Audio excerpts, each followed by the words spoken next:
Hello, students. So, for class 9th English, this is the first chapter that we are discussing from your main book. जो आपकी main किताब है उसका पहला chapter हम discuss करने वाले हैं. पहला चैप्टर है द फन दे हैड, वो मजे जो उन्होंने किए. ये चैप्टर आइजैक एसिमोव ने लिखा है और इस चैप्टर को वर्तमान हालात में आप बहुत बेहतर समझ सकते हैं. ये चैप्टर फ्यूचर के एक वक्त में लिखा गया है जब ह्यूमन टीचर्स नहीं है, सिर्फ रोबोट्स हैं जिनको प्रोग्राम कर दिया जाता है हर स्टूडेंट के लेवल के मुताबिक और वो ही पढ़ाता है. लोग स्क्रीन्स पे पढ़ते हैं, स्क्रीन ही उनका टीचर है, जैसा कि कमोबेश आजकल हो रखा है. बस फर्क ये है कि अभी भी स्क्रीन्स पर आपको ह्यूमन टीचर्स आके पढ़ा रहे हैं. तो ये कहानी जो है ये लिखी गई है, इसमें मार्जी एक बहुत इंपॉर्टेंट कैरेक्टर है जिसके द्वारा ये कहानी कही गई है और ये फर्स्ट पर्सन नैरेटिव है. फर्स्ट पर्सन नैरेटिव का अर्थ होता है जब कहानी सुनाने वाला खुद कहानी में मौजूद हो या कहानी का एक कैरेक्टर हो, पात्र हो. दूसरा होता है एक थर्ड पर्सन नैरेटिव. वो नैरेटिव है जिसमें कहानी सुनाने वाला कहानी का हिस्सा नहीं होता बल्कि बाहर से कोई और व्यक्ति आपको दूसरों की कहानी सुना रहा है. जैसे अगर मैं कहानी सुनाऊं कि एक था राजा, राजा वैसे थे, वो ऐसे थे, उस टाइप की कोई भी कहानी सुनाओ तो वो थर्ड पर्सन नैरेटिव होगी क्योंकि मैं उस कहानी में मौजूद नहीं रहूंगा.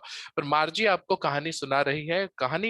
उन्होंने हेडिंग लिखी है 17 मई 2157, 17th ऑफ मई 2157 में वो लिखती हैं कि भाई उस दिन एक किताब उन्हें मिली, बहुत मुड़ी सुड़ी सी लाइनें पड़ी हुई, मुड़ मुड़ा के एक बहुत पुरानी किताब मिलती है टॉमी को, जो कि उसका बड़ा भाई है. टॉमी को मिलती है.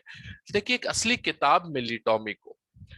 ये बहुत ही पुरानी किताब थी. मार्जी को याद आया कि उसके दादाजी ने कहा था कि उनके बचपन में, उनके दादाजी के बचपन में दादाजी के दादाजी ने उन्हें बताया था कि किताबें हुआ करती थी पहले, जब लोग पढ़ाई करते थे और असल में किताबें होती थी, सारी कहानियां सारी चीजें प्रिंटेड वर्जन में होती थी, ना कि एक स्क्रीन में मौजूद रहती थी. उन्होंने बहुत सारे वो पीले पड़ चुके पन्नों को, बहुत सारे पन्नों को दोनों ने मिलके पलटा और बहुत फनी लगा उनको. जो शब्द हैं वो स्टिल है, वो स्थायी है, वो हिल नहीं रहे क्योंकि उन्हें आदत थी स्क्रीन पे पढ़ने की जहां शब्द आगे चलते रहते थे और शब्द आगे बढ़ जाया करते थे. इसलिए उन्हें बहुत अजीब सा लग रहा था और बहुत फनी लग रहा था और बहुत बोरिंग भी उन्हें लगा क्योंकि वो आदी नहीं थे उस चीज के लिए. तो वो कहती है अपने भाई को कि भाई ये टॉमी, ये तो वेस्ट ऑफ टाइम है, ये तो समय की बर्बादी है, वक्त की बर्बादी है. हाँ, इससे बहुत बेहतर तो हमारा टेलीविजन स्क्रीन है जिसमें कि लाखों कहानियां पड़ी हुई हैं और उसके लिए हमें पन्ने पलटने की जरूरत नहीं पड़ती. तो वही, ये इसे फेंक देना चाहिए, ये बेकार सी चीज है. हमारे पास बहुत सारी चीजें सीखने को हमारे स्क्रीन में मौजूद है. ये टॉमी कहता है. मार्जी भी कहती है हाँ मेरे में भी तो वैसा ही है. दरअसल टॉमी 13 साल का है और मार्जी 11 साल की, तो दो लेवल ऊपर है टॉमी. इसलिए टॉमी के लेवल में कहानियां ज्यादा है, उसने ज्यादा ई बुक्स पढ़ी हुई हैं, जो उसके स्क्रीन बुक्स हैं, ज्यादा स्क्रीन बुक्स उसने पढ़ी हैं कंपेयर टू मार्जी. फिर वो जब देखते हैं तो कहाँ मिला, मार्जी पूछते कहाँ मिला तुम्हें ये किताब. बोले कि वो घर में पुराने स्टोर में पड़ा हुआ कहीं पे उसे मिला था. जब कहानी में हम आगे बढ़ते तो बोलते ये क्या चीज है, ये तो स्कूल है. ले स्कूल, तो उनका स्कूल एक कमरा होता है जिस कमरे में स्क्रीन लगी रहती है और उनका एक फिक्स टाइम होता है, उसी वक्त पे वो जाते हैं और वो उनकी पढ़ाई होती है. तो स्कूल ऐसा होता था. हाँ, टॉमी बताता है कि पहले स्कूल जब होते थे तो स्कूल में एक वक्त होता था, उसी वक्त सारे लोग जाते थे, वहां जाकर पढ़ाई करते थे. मार्जी पूछती है पर मार्जी को जैसा पता था कि रोबोट को हर स्टूडेंट के हिसाब से, उसके लेवल के हिसाब से प्रोग्राम किया जाता था. तो वो बोलती है कि भाई ऐसा कैसे हो सकता है कि एक ही चीज सारे लोगों को पढ़ाया जाए, सबको समझ में आ जाए. फिर वो बोलती है कि ये कैसे होता था. तो टॉमी बताता है कि भाई वहाँ ह्यूमन टीचर्स हुआ करते थे और वो लोगों को उनके उनके हिसाब से उनके डाउट्स को क्लैरिफाई करते थे, उनको पढ़ाते थे, उनको समझाते थे. ये चीज समझ में नहीं आई मार्जी को, कि मार्जी ने कहा कि भाई एक टीचर कैसे सारे सब्जेक्ट्स पढ़ा सकता है, क्योंकि कैसे उतना एक्सपर्ट हो सकता है, क्योंकि सारा डेटा जो रोबोट में फिक्स किया जाता है उतना डेटा कैसे उसमें हो सकता है. तो वो रोबोट जो है वो ज्यादा समझदार होगा, ज्यादा बेहतर टीचर होगा मार्जी की समझ के हिसाब से, मार्जी के हिसाब से।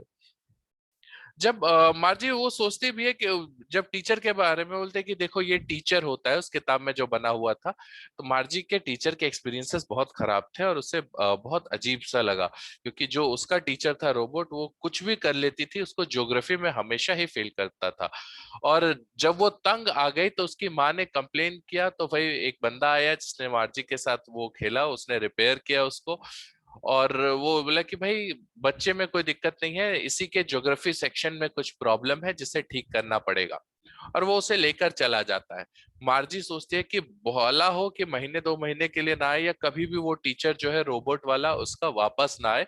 मार्जी तो यही सोचकर बैठी थी, पर कुछ दिन के बाद वो वापस आ जाता है और उसके सारी चीजें ठीक कर दी जाती है लगे। और वो ठीक करने वाला कहता है कि भाई इसके असेसमेंट में कुछ प्रॉब्लम्स थी, अब इसको इस लेवल के बच्चे के लिए सेट कर दिया गया है, अब ये बेहतर परफॉर्म करेगा। तो जब वो ये टॉमी और ये काफी डिस्कशन करते हैं कि क्या होता होगा उस समय, क्या चीजें होती होगी। टॉमी कहता है वो सोचो जब सब साथ स्कूल में जाते होंगे कितनी मस्ती होती होगी, कितने मजे करते होंगे। अब आप लोग भी सोच सकते हैं कि जब आप लोग स्कूल जाते हैं तो सिर्फ पढ़ाई तो होती नहीं, आप अपने दोस्तों से मिल पाते हैं, उनसे बातचीत होती थी, उनसे मिलते हैं, अब नई दोस्ती बनती है, और भी बहुत सारी चीजें सीखने को मिलती है व्यवहारिकता की, और बहुत सारी चीजें, we learn discipline at school, वो सारी चीजें सीखते हैं। ये सारी डिस्कशन होती रहती है कि फिर उसकी तभी उसको लगता है कि स्कूल रूम का शायद वक्त हो गया है। वो एक छोटा सा रूम है जहाँ स्क्रीन लगा हुआ है, मॉनिटर वगैरह सारी चीजें हैं। उनकी माँ आवाज देती है कि भाई देखो तुम्हारा टाइम हो गया है मार्जी स्कूल रूम का। बोलते हैं कि थोड़ी देर बाद नहीं, तुम्हारा टाइम हो गया है, जल्दी आओ, तुरंत आओ। मार्जी का मन नहीं होता है, पर वो भरे मन से, क्योंकि माँ की डांट के डर से, वो नीचे जाती है अपने स्कूल रूम में, और वहां जाकर पढ़ाई करने के लिए बैठती। पर वो उससे पहले टॉमी को कहती है कि इस किताब को रखना, हम बाद में भी इसको देखेंगे।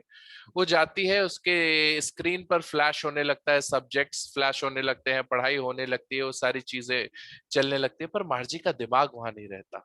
मार्जी खोई सी रहती है। मार्जी सोचती है कि कैसा होता होगा जब वो सारे बच्चे इकट्ठे होते होंगे, सब स्कूल जाते होंगे, स्कूल में पहुंचते होंगे, कितनी मस्ती होती होगी। वही मस्ती जो अभी शायद आप लोग भी मिस कर रहे हैं, अपने दोस्तों से नहीं मिल पाना, उनसे बातचीत करना, गप्पे लड़ाना, वो सारी चीजें होती थी, खेलना कूदना पीटी पीरियड, गेम्स पीरियड में। तो वो सारी चीजें, वही सारी चीजें वो सोचती है, और उसके दिमाग में बार बार यही आता है कि द फन दे हैड, वो मस्ती जो वो लोग करते थे, जो अब शायद वो नहीं कर पा रहे क्योंकि वो स्क्रीन्स के सामने पढ़ रही है। तो I hope students you must have like the story. आप एक बार स्टोरी को पढ़िएगा जरूर, और अगर कोई दिक्कत हो तो आप मुझे पोस्ट कर सकते हैं। Thank you very much.